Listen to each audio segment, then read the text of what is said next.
গান হারাম কিন্তু ভোটের সময় গান হালাল। লোকসঙ্গীত শিল্পী কুদ্দুস বয়াতির এই এক লাইনের মন্তব্যেই নড়ে চড়ে বসেছে সোশ্যাল মিডিয়া। সোমবার রাতে নিজের ফেসবুক পোস্টে ভোট নিয়ে সরাসরি কথা বলেন তিনি। পোস্টে কুদ্দুস বয়াতি লেখেন, গানকে হারাম বলা দলটাও গানে গানে ভোট খুঁজছে। যদিও কোনো রাজনৈতিক দলের নাম উল্লেখ করেননি, তবুও এই মন্তব্য ঘিরে মুহূর্তেই শুরু হয় আলোচনা, বিতর্ক আর সমর্থনের ঢল। কমেন্ট সেকশনে অনেকেই লিখছেন, এটা বাস্তবতার সাহসী প্রকাশ।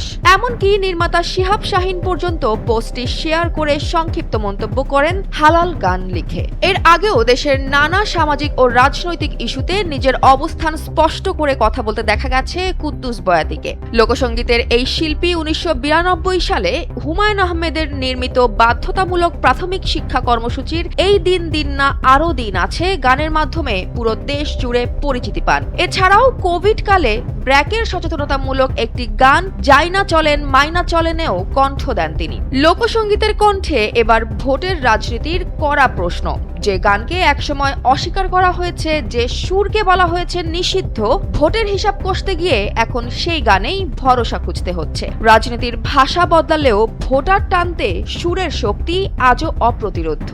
গান থামানো যায়, কিন্তু মানুষের মন থেকে সুর মুছে ফেলা যায় না। আর তাই গানকে হারাম বলেও ভোটের সময় গানের কাছেই ফিরে আসতে হচ্ছে সবাইকে।